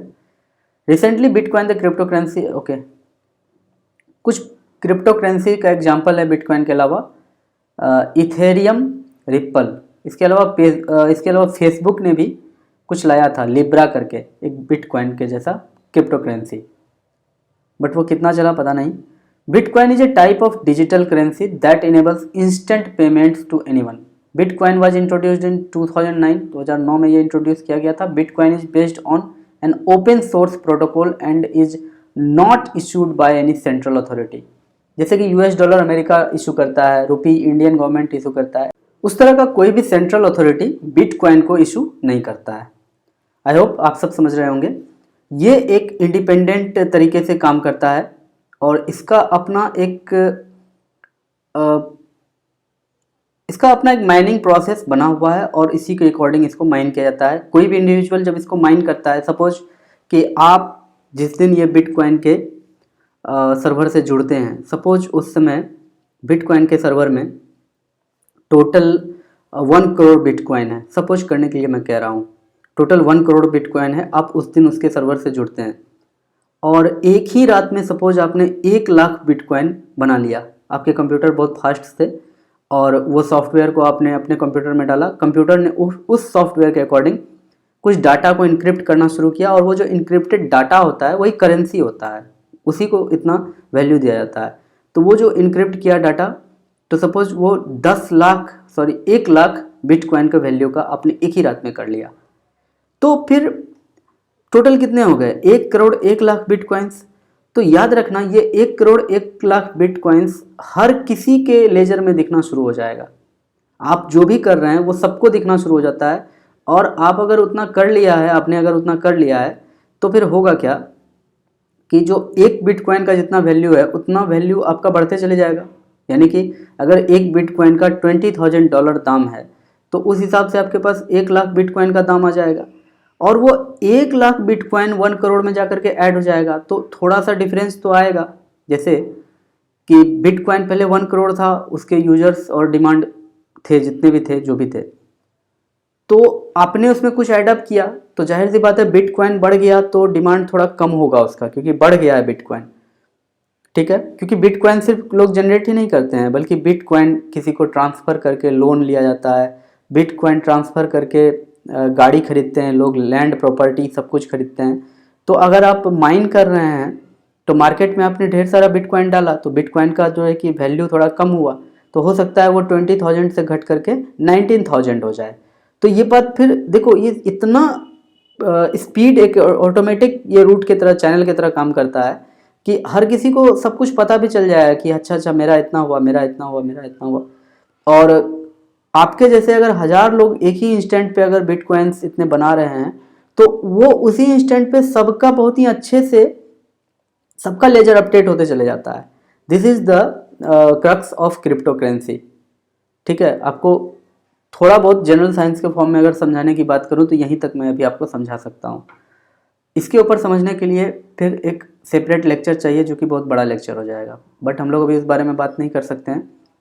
और सबसे बड़ी बात कि ये अपने सर्वर के हिसाब से चलता है, इसमें कोई भी सेंट्रल अथॉरिटी नहीं है, कोई भी कंट्री इसके बैकिंग में नहीं है। आई hope all of you guys have understood it.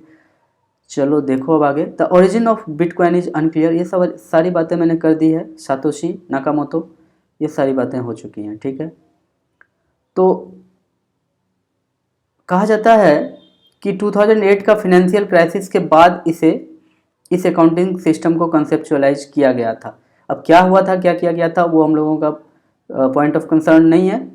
Legitimacy of bitcoin in India, तो फिनेंस मिनिस्टर जब Arun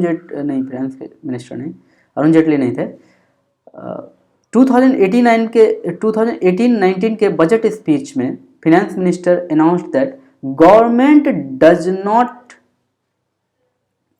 does not consider crypto currency as legal tender.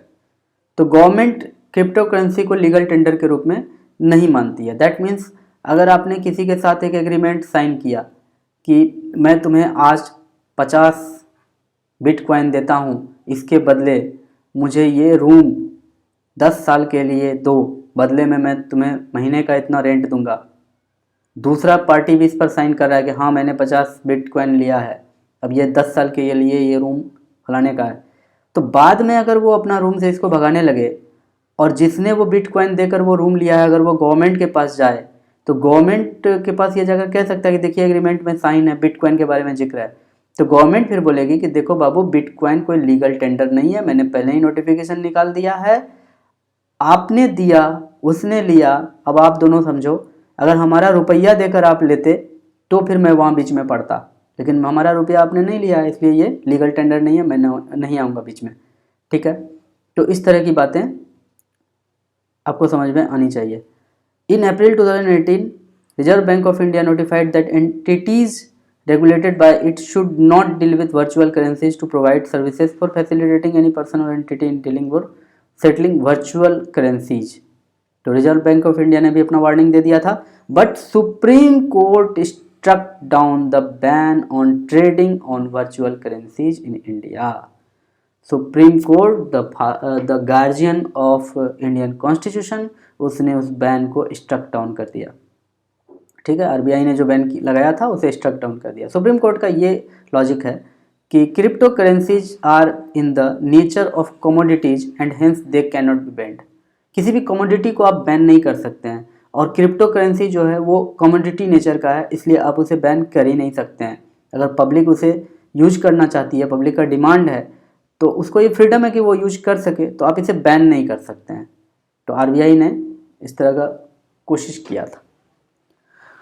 Possible reactions for the rise of the value of bitcoin, increase acceptance during the pandemic. अब bitcoin का दाम इतना क्यों बढ़ गया है? देखो, बिटकॉइन का दाम बढ़ना लाजमी है, ऑब्वियस है, बिकॉज लॉकडाउन के समय में बहुत लोगों के पास पैसे थे, जो इन्वेस्टर्स होते हैं उनके पास पैसे थे, लेकिन वो इन्वेस्ट कहाँ करते?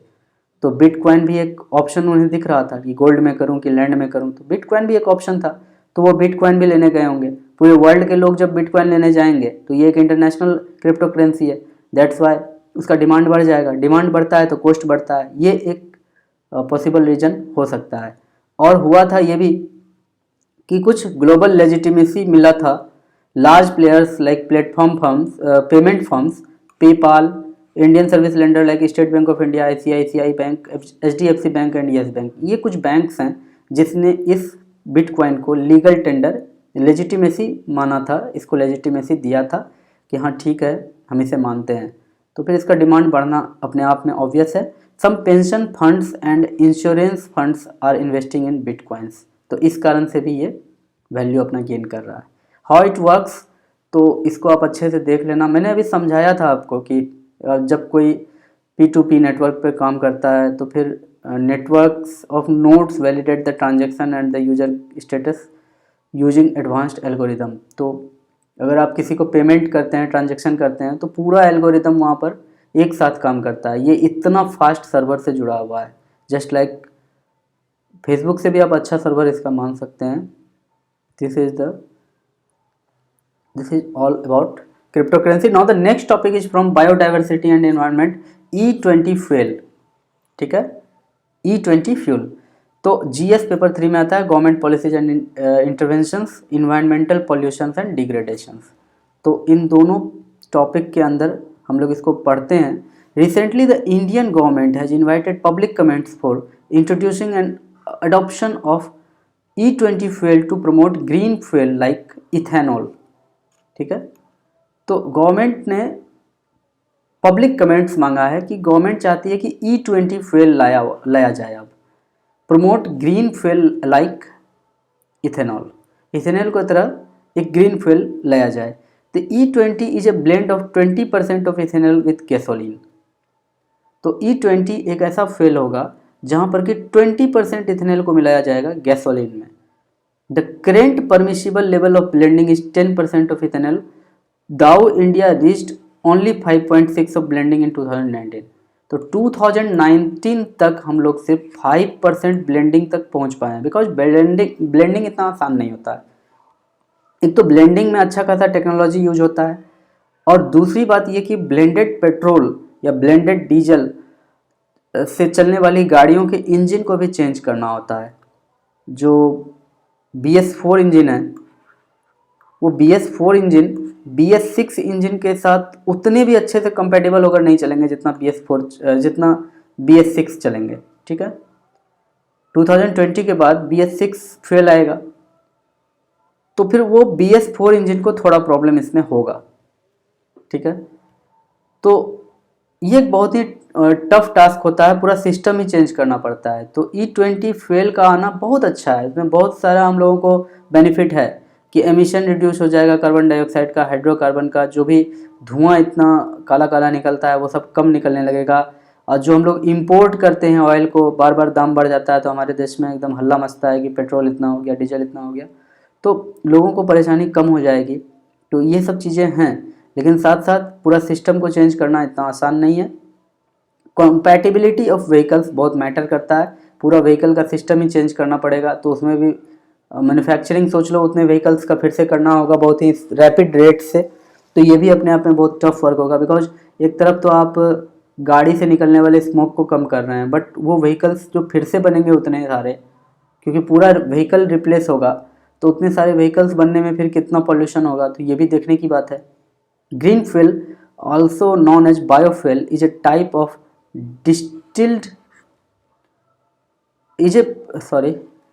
आई एम सॉरी, मेरा पेन टेबलेट थोड़ा धोखा देगा। Is a type of fuel distilled from plants and animal material. तो बायोफ्यूल किसको कहा जाता है? वैसे फ्यूल्स को जो प्लांट्स और एनिमल मटेरियल से डिस्टिल किए गए हों। Believed by some to be more environmentally friendly than the widely used fossil fuel that power most of the world. तो कहा जाता है कि बायोफ्यूल्स जो है वो इन्वायरमेंटली फ्रेंडली होता है। अगर आप फॉसिल फ्यूल्स की बात करें जो पूरी दुनिया में ज़्यादातर यूज होता है, उसके कंपैरिजन में बायोफ्यूल्स बहुत अच्छे होते हैं। बायो इथेनॉल, बायोडीजल, तो पूरा एक मैंने अच्छे से एक नोट्स आपके लिए बना दिया है यहाँ पर, ठीक है। सोर्स मैंने पहले ही बता दिया है, तो प्लीज़ आप इसको अच्छे से पढ़ना। बायोगैस की बात करें तो बायोगैस, बायो ब्यूटेनॉल, बायोहाइड्रोजन तो खैर बेस्ट माना जाता है।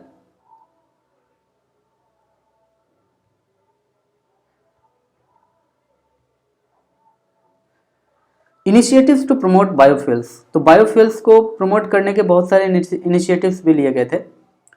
Ethanol blended petrol programme to extract the fuel from surplus quantity of food grains such as maize, jowar, bajra, fruit and vegetable waste. इन फूड ग्रेन के वेस्ट से हम लोग मतलब सरप्लस क्वांटिटी से हम लोग फ्यूल को एक्सट्रैक्ट करने का प्लान अपना लेकर आए थे। That was ethanol blended petrol programme, ठीक है, एथेनॉल ब्लेंडेड पेट्रोल प्रोग्राम, प्रधानमंत्री जीवन योजना, प्रधानमंत्री जीवन योजना। The objective of the scheme is to create an ecosystem for setting up commercial projects and to boost research and developments in the 2G ethanol sector. Okay. I'm sorry, ये पूरा cut ही गया है। एक और इनिशिएटिव है गोबर, galvanising organic bio agro resources. Galvanising organic bio agro resources मतलब बहुत ही ज़बरदस्ती इन वर्ड्स को ठूस करके ये एक्रोनिम गोबर तैयार कर लिया है। गोबर धन स्कीम 2018। इससे पहले हमने क्या देखा है? इथेनॉल ब्लेंडेड पेट्रोल प्रोग्राम, दूसरा था प्रधानमंत्री जीवन योजना।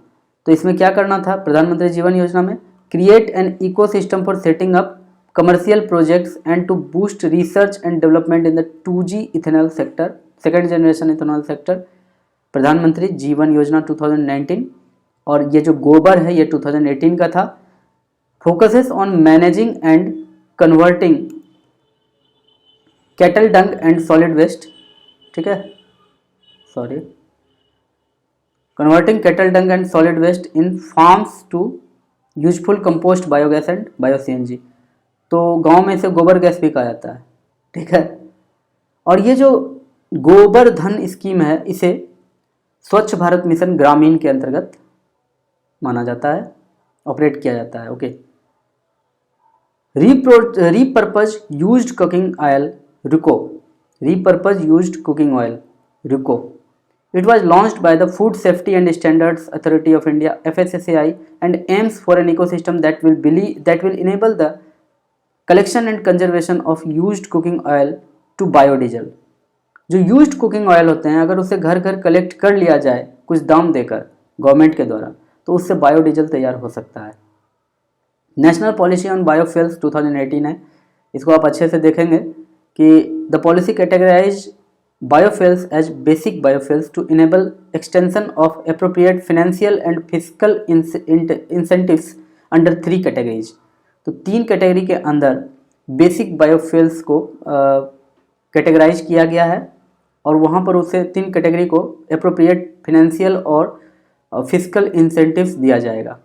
First generation ethanol and biodiesel and advanced biofuels, second generation and the third is third generation. तो जिसमें थर्ड जनरेशन में CNG ये सब आता है। सेकेंड जनरेशन में municipal solid waste MSW in drop in fuels. तो इस तरह की चीज़ें हैं और उसी that means national policy on biofuels 2018 के ही अकॉर्डिंग और भी कुछ चीज़ें हैं to expand the scope of raw material for ethanol production ठीक है। Policy allows use of surplus food grains for production of ethanol. तो इस तरह की बातें, वो जो 2018 में एक पॉलिसी आई है बायोफ्यूल्स को लेकर के, उसके ऊपर ये सारी बातें की गई हैं। With the thrust of advanced biofuels, the policy indicates a viability gap funding scheme for 2G ethanol biorefineries of rupees 5,000 crore in 6 years, in addition to additional tax incentives, higher purchase price as compared to 1G biofuels. ढेर सारी बातें हैं, आप इसको अच्छे से देखना। हालांकि मोटे स्तर पर जितना भी जरूरी था वो सब मैंने कर दिया है। Security challenges and their management in border areas, defence technology, ठीक है। इन मॉड्यूल्स के ऊपर एक टॉपिक है systems handed over to defence services. इस टॉपिक को शुरू करने से पहले मैं कहना चाहूँगा कि thanks to DRDO that we are living peacefully in India. हम DRDO को बहुत थैंक्स कहते हैं कि इतने पीसफुली हम आपके लिए सेशन बना रहे हैं। Recently the defence minister has handed over the Indian maritime situational awareness system IMSAS, Astra MK1 and border surveillance system BOSS to navy, air force and army respectively. तो बहुत ही अच्छी बात है कि हम जो ये तीनों चीज़ बनाए हैं, जो डिफेंस मिनिस्टर ने हैंड ओवर किया, वो सारे के सारे इंडिजिनसली डेवलप्ड बाय DRDO हैं। DRDO ने इसे इंडिजिनसली बनाया, यानी कि अपने घर में बनाया है, इंडिया में बनाया है। और इसके साथ साथ एक और गुड न्यूज़ है कि जो DRDO life time achievement award है 2018 का, awarded to NV Kadam. DRDO life time achievement award किसे मिला है? NV Kadam for his contribution for developing control and guidance scheme for missiles. ठीक है, NV कदम याद रहना चाहिए। DRDO ने जो अभी हाल ही में प्राइज़ दिया है, लाइफ टाइम अचीवमेंट अवार्ड दिया है, वो दिया है किसे? NV कदम को दिया है। अब देखते हैं कि IMSAS क्या है, Indian maritime situational awareness system. तो ये एक इंटेलिजेंट सॉफ्टवेयर सिस्टम है। बेसिकली ये क्या है? इंटेलिजेंट सॉफ्टवेयर सिस्टम है that provides global maritime situational picture, marine planning tools and analytical capabilities to Indian navy. ठीक है, तो ग्लोबल मैरीटाइम सिचुएशनल पिक्चर, पूरे दुनिया का मैरीटाइम सिचुएशनल पिक्चर देता है ये, और मैरीन प्लानिंग टूल्स को प्रोवाइड करता है, और analytical capabilities to Indian navy. इसके साथ साथ ये शिप को भी, जो शिप सी में जाएगा उसको भी कुछ नेवल कमांड और कंट्रोल देता है, और हेडक्वार्टर से उसको कनेक्ट करता है। मैरीटाइम ऑपरेशनल पिक्चर ये प्रोवाइड करता है from naval headquarters to each individual ship in sea. Okay, centre for artificial intelligence and robotics, centre for artificial intelligence and robotics Bengaluru and Indian Navy has jointly conceptualized and developed the product, and Bharat Electronics Limited BEL Bengaluru has implemented it। तो DRDO के बहुत सारे branches हैं, उसमें से कुछ branches ने मिल करके ये सब काम करके दिखाया है। अब है अस्त्र MK1 में, Astra MK1 it is the indigenously developed first beyond visual range BVR missile. तो beyond visual range missile which can be launched from Sukhoi 30 light combat aircraft LCA, MiG-29 and MiG-29K। तो नाम से ही पता चलता है कि इस मिसाइल्स को उन टारगेट्स पर भी दागा जा सकता है जो टारगेट विजुअल रेंज से भी बियॉन्ड है। जो हमारे विजुअल रेंज होगा उसके भी, जो हमें नहीं दिख रहा है जो टारगेट, उसके लिए भी हम लोग इस मिसाइल का यूज कर सकते हैं। Beyond visual range missile BVR missile कौन है? अस्त्र MK1। तो missile is design to engage and destroy highly manoeuvring supersonic aircraft. जाहिर सी बात है, सुपरसोनिक एयरक्राफ्ट जल्दी दिखते नहीं हैं। The missile has all weather day and night capability. Successful development of Astra weapon system by defence research DRDL Hyderabad and production by Bharat Dynamics Limited BDL Hyderabad is a major contribution towards Atmanirbhar Bharat. Okay. Border surveillance system BOSS, all-weather electronic surveillance system successfully designed and developed by Instruments Research and Development Establishment IRDE Dehradun. The system has been deployed at Ladakh border area for day and night surveillance. and facilities, monitoring and surveillance by automatically detecting the intrusions in harsh high altitude sub-zero temperatures areas with remote operational capability। ठीक है, okay अब चलते चलते कुछ quick picture लेते चलते हैं। Reliance industries limited RIL and British petroleum, sorry parliament बोल रहा था। Reliance industries limited and British petroleum announce first gas from Asia's the sorry यहाँ पर मेरा ये गलत हो गया, एशियाज द डीपेस्ट प्रोजेक्ट, मैंने बेस्ट लिख दिया था गलती से, आई am sorry for that. Asia's deepest project. तो रिलायंस इंडस्ट्रीज और ब्रिटिश पेट्रोलियम ने मिलकर के ये बीड़ा उठाया है। अब थोड़ा देखते हैं ये टॉपिक क्या है। RIL announced the start of production from C cluster which is ultra deep water gas field in KG-D6 Krishna Godavari Dhirubhai 6 block off the east coast of India. It is the deepest offshore gas field in Asia located at a water depth of greater than 2000 meters. Okay. RIL and BP यानी कि British petroleum announced the sorry ये तो हो गया ये दोनों point, चलो आगे बढ़ते हैं। Krishna Godavari basin is extensive deltaic plain formed by Krishna and Godavari in Andhra Pradesh, spread across 50,000 square kilometer and adjoining areas of Bay of Bengal in which these rivers discharge their water। तो बे ऑफ बंगाल में कृष्णा और गोदावरी जहाँ पर अपना वाटर डिस्चार्ज करती है उसी के आसपास में एक साइट ढूंढा गया है जिसको कि रिलायंस ने ढूंढा था, इसलिए उसका नाम उसने D6 रखा है यानी धीरूभाई 6। ठीक है, तो वहाँ पर biggest gas reserve in India ढूंढा गया है। माना जाता है कि ये एशिया का बिगेस्ट गैस रिजर्व है, नेचुरल गैस रिजर्व है। ठीक है, significance of the project, increased domestic production of natural gas to help to meet 15% of India's gas demand by 2023। तो अगर इससे डोमेस्टिक प्रोडक्शन शुरू हो जाता है तो 2023 तक हमारे भारत का 15% डिमांड पूरा किया जा सकता है। Reduce India's independence on import, सबसे बड़ी बात तो ये हो जाती है कि हमें अब इंडिया को अब इम्पोर्ट्स पर डिपेंडेंट नहीं रहना पड़ेगा। As per assessment India has 42 billion tons of oil equivalent reserves. Of this only 29.7 billion tons are undiscovered hydrocarbons. तो भारत के पास 42 billion tons of oil equivalent reserves है और उसमें से 29.7 अभी तक अनडिस्कवर्ड हाइड्रोकार्बन्स है।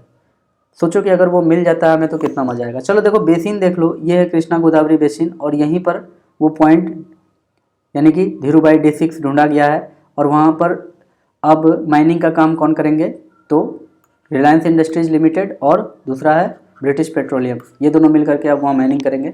अगर किसी भी तरह से डोमेस्टिक प्रोडक्शन शुरू होता है तो हमें इंपोर्ट पर डिपेंडेंट अब नहीं रहना पड़ेगा। Union ministry of commerce and industry launched India Australia economic strategy report. तो यहाँ ज़्यादा कुछ मुझे नहीं लगा, मुझे लगता है कि ministry of commerce and industry ने ये रिपोर्ट जारी किया है। बस इतना ही जानकारी हमें ऑब्जेक्टिव फॉर्म में याद रखना चाहिए और इसके अलावा जो बातें हैं वो अच्छी अच्छी बातें हैं। तो अक्सर कोई भी दो देश के बीच में इस तरह की बातें होती रहती है। ठीक है, अब चलते हैं आगे बढ़ते हैं। ईज ऑफ डूइंग बिजनेस, तो थोड़ा सा ईज ऑफ डूइंग बिजनेस के बारे में विकीपीडिया से आपके लिए लेकर आया हूँ, ये पूरा देख लीजिए कि it was created jointly by Simeon Djankov and Gerhard Pohl, two leading economists of the World Bank group. तो सबसे इंपॉर्टेंट बात कि ईज ऑफ डूइंग बिजनेस कौन रिलीज करता है, तो वर्ल्ड बैंक रिलीज करता है, वर्ल्ड बैंक ग्रुप रिलीज करता है। ये जीके का फर्स्ट पार्ट। अब देखो आगे 10 एरिया है, ठीक है, 10 मेजर एरिया है जहां से ईज ऑफ डूइंग बिजनेस तय किया जाता है कि किस देश का ईज ऑफ डूइंग बिजनेस कितना अच्छा है। मोटा मोटी तौर पर तो यही जान लो कि ईज ऑफ डूइंग बिजनेस का मतलब होता है कि जिस देश में बिजनेस करना जितना ईजी होगा उस देश का ease of doing business score उतना ज़्यादा होगा। फर्स्ट, स्टार्टिंग ए बिजनेस कितना ईजी है, डीलिंग विथ कंस्ट्रक्शन परमिट कितना ईजी है, गेटिंग इलेक्ट्रिसिटी देयर कितना ईजी है, रजिस्टरिंग प्रॉपर्टी देयर कितना ईजी है, गेटिंग क्रेडिट कितना ईजी है, प्रोटेक्टिंग माइनॉरिटी इन्वेस्टर कितना ईजी है उस देश में, वहाँ उस देश में टैक्स पे करना कितना ईजी है, टैक्स पे करना easy, that means single click में मैं ऑनलाइन पेमेंट करके टैक्स पे कर दूँ, ये नहीं कि मैं टैक्स ऑफिसर्स के आगे पीछे घूम रहा हूँ। ट्रेडिंग अक्रॉस बॉर्डर्स कितना ईजी है, इन्फोर्सिंग कॉन्ट्रैक्ट्स कितना ईजी है, रिजॉल्विंग इंसॉल्वेंसी कितना ईजी है। दीज आर ऑल फैक्टर्स और parameters on which ease of doing business score are prepared. ये एक रैंकिंग का एक कलर चार्ट है, आप कलर मैप है, इसको देख लेना। कश्मीर का मैप डिस्टॉर्टेड दिख रहा है बिकॉज मैंने विकीपीडिया से लाया, इसलिए I am sorry for that. कुछ रैंकिंग देख लो। First New Zealand, Singapore, Hong Kong, Denmark, South Korea, United States, Georgia, United Kingdom, Norway, Sweden. India का रैंक कितना है? 63 है शायद। अब 2020 में कुछ हुआ था, क्या हुआ था?